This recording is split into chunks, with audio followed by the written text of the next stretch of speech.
Hallo meine Lieben, Salam. Ich wollte euch zeigen heute, wie mache ich meine Pratha. Das ist mit Mehl, eine Brot, so Roti. Und wie es heißt so Lechadar Pratha.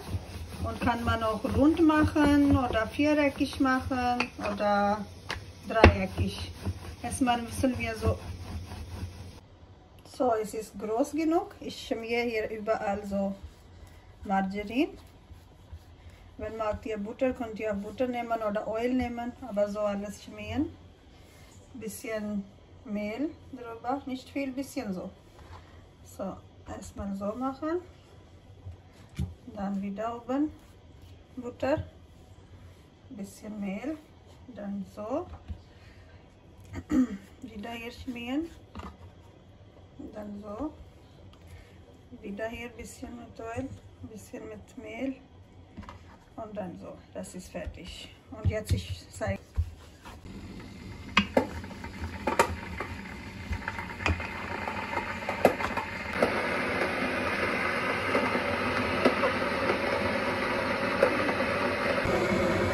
Eine Seite ist gekocht, ich muss das drehen erstmal und warten, bis hier noch andere Seite kochen. Jetzt auch so ein bisschen und ich mache jetzt Margarine oben.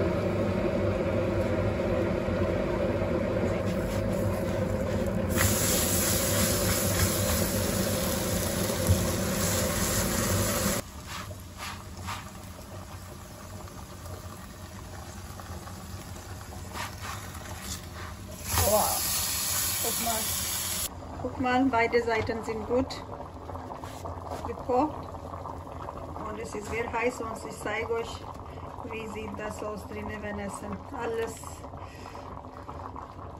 so und sehr knusprig und lecker. Und hier mit Eier. So, ich esse, guck mal, so lecker. Alles ist getrennt drinnen, leer. So.